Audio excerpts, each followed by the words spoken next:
If you're a maintenance supervisor for a commercial property, you've had to deal with everything from leaky faucets to flickering light bulbs. But nothing's worse than that ancient boiler that's lived in the building since the day it was built, 50 years ago. It's enough to make anyone lose their cool. That's where Grainger comes in. With industrial-grade products and dependable fast delivery, Grainger can help with any challenge, from worn-out components to everyday necessities. Call, click Grainger.com, or just stop by. Grainger, for the ones who get it done.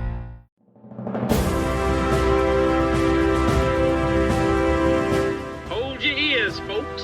It's showtime. People pay good money to see this movie. When they go out to a theater, they want cold sodas, hot popcorn, and no monsters in the projection booth. Everyone pretend podcasting isn't boring. Turn it off. Turn it off.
Hey folks, welcome to a special episode of The Projection Booth. I'm your host, Mike White. On this episode, I'm talking with Steve Newburn. He is the designer of the creature suit and the creator of the creatures from the film Sasquatch Sunset. It is a relatively new film from David and Nathan Zellner. It was great getting a little bit of a peek behind the curtain when it comes to some of these makeup effects. Had a great time talking with Mr. Newburn, and I hope you have a great time listening. Thank you so much. Obviously, I want to talk to you about Sasquatch Sunset, which is a tough name to say repeatedly, especially. But can you tell me a little bit about how you even decided to get into the business and how you started to do makeup effects? I think it's true for everybody my age. Like, we all just grew up in the era of Star Wars and Jaws and all those times, Planet of the Apes and all that stuff back in the 70s and early 80s and whatnot. And just a fan. And it wasn't something I started with that direction in mind. I actually went to school for business and everything. And it was just, I grew up in Los Angeles. So just being in Los Angeles, just connections and stuff. And it was like, oh, would you like to check this out sometime? And, oh yeah, that'd be really neat. I've been a fan of that since I was a kid. And going in and it was one of the big Los Angeles shops, creature shops. And it turned into a thing where it's like, oh, you want to come back? Sure. I'd love to come back. And kept coming back and became a part-time gig and then a full-time gig and then a career. That's amazing. What were some of those early effects that you were working on? The earliest things that people would recognize would be like Starship Troopers and Alien Resurrection and a lot of the stuff coming out around then. The early, like, first X-Files movie. The company was ADI. It was Tom and Alex. They started with Stan Winston back in the day and then got off and set up their own company and did Jumanji and a bunch of other stuff back then. But yeah, fell in with them mid-90s. In this line of work, do you tend to specialize in one area or over something else? It depends where you are in the world, I think. In Los Angeles, it's very departmentalized. So you tend to fall into a certain, area of the job where there's sculpting or molding or painting or whatever. But a lot of the world, it's jack of many trades. Me being in Los Angeles, I fell into the kind of what they call the lab part of it, which is all the technical side of it, as opposed to the artistic side of it. And that was just a good place to get your feet wet. And for people who had the drive to be there, but didn't necessarily have the refined artistic skills they were looking for. And with me just being a fan, it was stuff I tinkered with, but I wasn't nearly as refined as some of the guys who were, the experts of the time.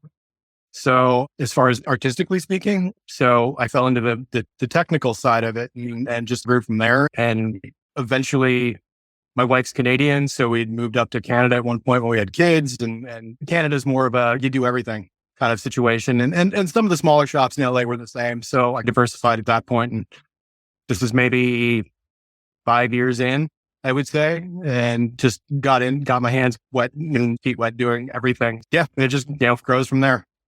You mentioned the X-Files, and I know they shot a lot in Vancouver. Is that around where you're at? Yeah, that was the TV series. I specifically worked on the first movie, which was in and around Los Angeles. A lot of it was 20th Century Fox Studios. Yeah, we were doing all the, back then, it was all hush hush top secret, but it was like the aliens and all the various stuff that came along with them. But that was all in the studio lot. Tell me about Sasquatch Sunset. How did this project come to you? So I have a relationship with Ari Aster and Lars Knudsen, and they have their company Square Peg, and I've been with Ari since Hereditary. And it was just one of the next projects that kind of came across their plate. And Tyler, who's one of the other producers there with them, he calls me pretty much for everything that they have that comes along that has some sort of prosthetic or makeup effect kind of thing happening in it. And it was the height of COVID, and nothing was really happening. And they were like, we have this perfect movie that's a COVID movie. It's a tiny little bubble shooting exteriors. We won't be around people. Would you be interested? And I was like, sure, why not? Sounds interesting. What is it? And then it's about a family of Sasquatch. And I was like, really? Send me the script.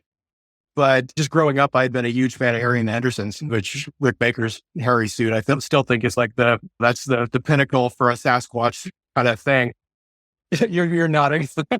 Oh yeah, 100%. Yeah. So I'd always look at that. And these days, it seems every time you see a Sasquatch, it's either a furry monster in the woods killing campers, or it's a jerky commercial. And so this coming along was, oh, wow, we could actually do something that's better than a jerky commercial. And these are characters, they're not just a monster in the woods. So that got me intrigued. And then just by virtue of the fact that it was for Ari and Lars and those guys, I'm in no matter what. But as a fan of Harry, he's been my top 3 movie monsters. It was just a natural. I wasn't walking away from it no matter what. So how much of the design comes from you versus is there like a character designer? Like, how does that process work? I talked to the brothers. It's like right after talking to David, I had an idea in my head just based on, again, being a fan of Harry and like what I liked about that idea. And it was, if I ever had a chance to do a Sasquatch, what would I do? So I had an idea in my head of what I would want. Then talking to David and Nathan, they had their ideas and we batted them back and forth and we were very much on the same page. It was coming up with a character as opposed to a movie monster. It was something that you could relate to, that had emotions, that was just is another animal in the wild going about its daily business. And so in that sense, I think we were very much on the same page. I have some Photoshop guys I work with, and then the people I work with, we all mutually got together and refined it based on, at the time, who the cast was going to be. That tweaked a little bit, but in the end, it was like, okay, so we have Riley, we have Jesse, we have Nathan, we have Christoph. How do we take this script, which was very descriptive, actually, right down to the tiny details. So you knew who these characters were. So how do we convey those personalities in the looks while maintaining this kind of aesthetic of trying to do something that's better than a jerky commercial and hopefully living up to whatever we can do without time or money to try to do our own Harry. Well, that's got to be interesting to balance the characters with the actors and allow the actors to both inhabit the makeup effect itself with their own personality. That's got to be pretty tough to do. It took them back and forth, and we certainly refined things a little bit as far as internally with us. And then but the funny thing was, we did these 2D renders in Photoshop. Just immediately, my concept was, and I forwarded those over to the brothers, and And they were like, this is actually very close to what we had in mind. We didn't really have a lengthy design process. And the movie was, with finances and everything, it was on and off for a couple of years before we finally made it. So we had a lot of time to bat things back and forth and just little tweaks. And the biggest design attribute, I guess you could say, that I wanted and they agreed with completely was that if these are characters, they have to perform as characters. We don't want to do contact lenses because eyes are the window to the soul kind of thing. And the brothers were completely on board with that and agreed that we're getting name actors and burying them under all this stuff. There's got to be something there that says, that's Jesse, that's Riley. There's a reason for having these performers in these things. And I go back now and watch the movie and I like Riley, especially. It's like the 1,000-yard stare that she's got, or the beaten down, battered woman kind of thing going on there. I'm going to keep these idiots alive. It's all in the eyes. For me, it's so that for us just makes our lives a million times easier. So obviously it's not just the face, it's the entire body, hands, feet, everything that you're doing. Obviously they don't have to wear that all the time at the same time, but that's got to be tough for those actors. And then it's got to be tough for you as far as it's not just you doing all this, I imagine.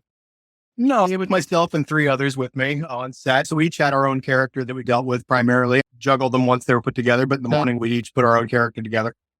But yeah, they were in those suits every day for 14, 15 hours while we filmed. And yeah, no breaks. The makeup doesn't come off. It's not a mask.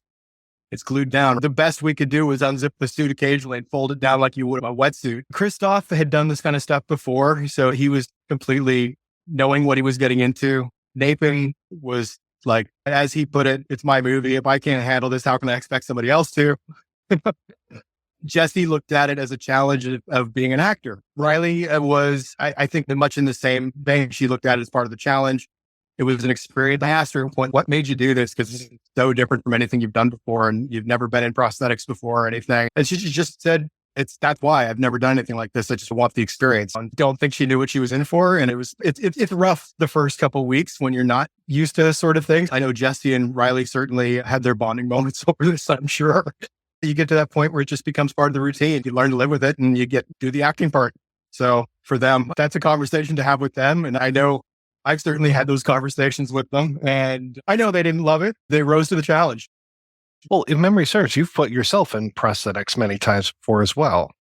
I've been in things here and there. I wouldn't say many times, but not like that. Nothing in those conditions. This is the biggest thing where I got to commend them because where you get these creature suit performers, you get a Doug Jones type, if you know who that is. And these guys who have been around for decades doing this kind of stuff. And you think 99% of the time you're on a sound stage in idealized conditions and working with a nice trailer outside that you can go and sit and cool off in or whatever. And we were out in the wilderness and there was nothing around and the weather was what it was. If it was dumping rain on us or snow on us or 85 degrees outside, you just had to deal with it.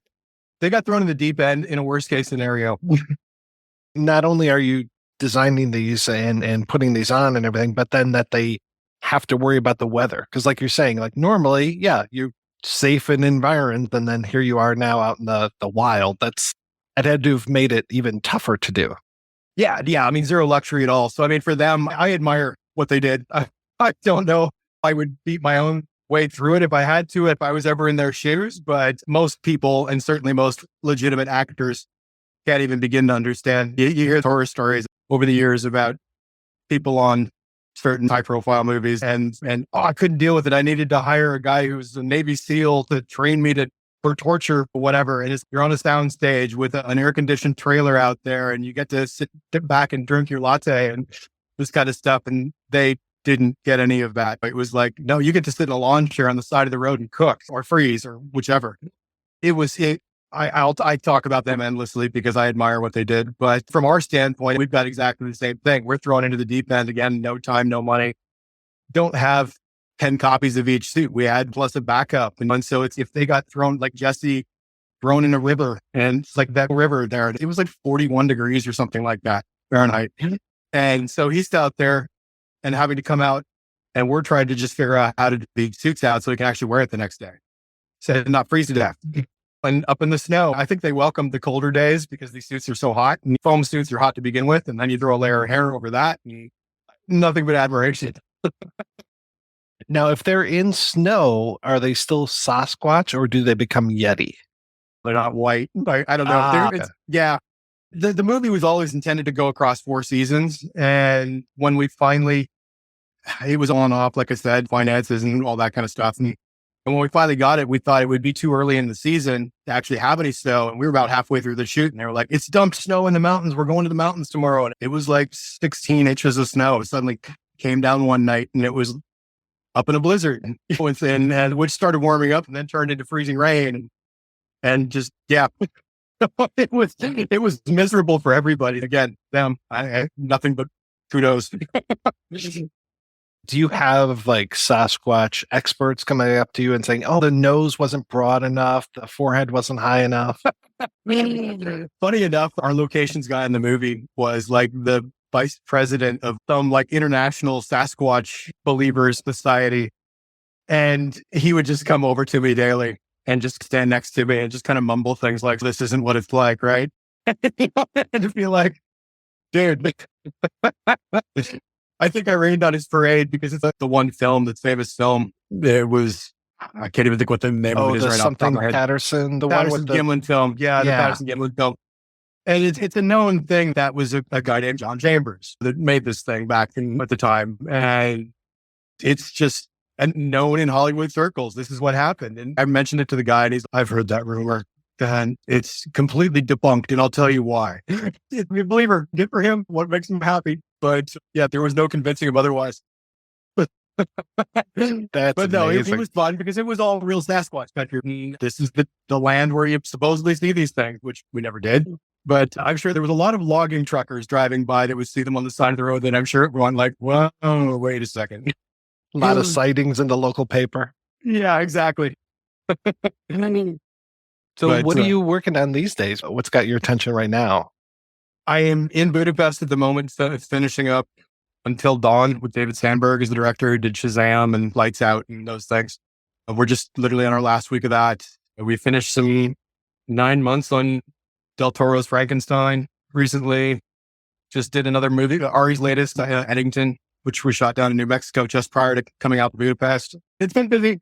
It sounds like it. How do you get your gigs? Obviously, you've worked with Ari several times. It sounds like it's a natural for you to be on the next one of his or this one that you just did. But are they just like, hey, we need this guy? Like, you've been in the business for a couple decades now. So like, almost 30 years. Do they just go, okay, give me Steve Newburn? It's everybody has their kind of go-tos, it feels. So the producers all have, or the various people, they all have their go-to people. My go-tos keep us busy. So it's like Ari and his productions, whether he's directing or just producing, they've kept us quite steady for a number of years now, since Hereditary. Being out here on this movie, this is again with David. I've known David since Shazam, and we actually have done a few things together now, and this is just another one. So it's, like I said, it's just once you have a handful of contacts in your pocket, it feels like the industry kind of works in cycles. And so that guy will be finishing his project and editing for the next 8 months, but the next guy is falling into place with his project, and it just works out, times out pretty well.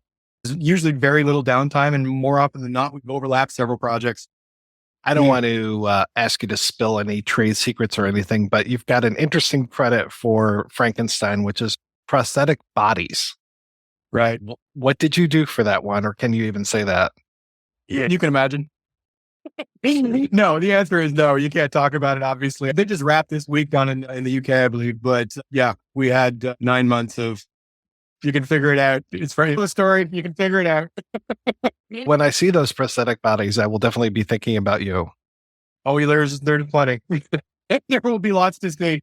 Nothing to do with the title monster. And we'll see that. That was Mike Hill, who's done like The Shape of Water and all those things. And he worked his magic for that. And a lot of it was farmed out to other people. And that's our piece of the puzzle. How much are your designs and your actual makeup effects, how often are they enhanced with digital effects, or is it just pure makeup? It all depends on the show. Like Sasquatch 2 is no digital. So they didn't have the time or the money or whatever for it. So it was just like what on camera is exactly what was there on the day. That's why for us, that was a big, thing, because we're patting ourselves on the back on that, because how often do you see Usually what we do is it's mainly in the background on Star Trek. It's something that passes through a scene, or it's hiding in the shadows, and we were out there in broad daylight for every single frame of the movie. It's an achievement, if nothing else, that the fact that we did that, because so few people in our industry have ever been approached to do anything like that. It's insane. Oh yeah, But, there's cheating allowed with that. Yeah. These days you go in with the intent that you'll do as much practically as you can and in camera. And it depends on the director. Again, the project we're on now, Until Dawn, David loves his in camera. If he can get it in camera and not have to enhance it, he will. I'm not opposed to computer enhancement. It's just the nature of the business these days. They don't give you the time to do the stuff anymore. You used to get 6 months to prep something. Now you're lucky if you get 6 weeks. When it comes time to shoot it, inevitably we're always, just put it off to the last shot of the day. And second units for practical stuff and in-camera work are becoming fewer and further between, it seems like, these days. So it was nice to see recently, like Alien Romulus was so practical, for example, which we're shooting at the same studio right now. It's expected that they're going to CG over and use a lot of what we've done practically as an element, or at least a starting point, a foundation to build on. Totally fine with that. Whatever gets the vision on screen and looks the best. So, combination of tools. Mr. Newburn, thank you so much for your time. This was so great talking with you. Yeah, I appreciate it. Thank you.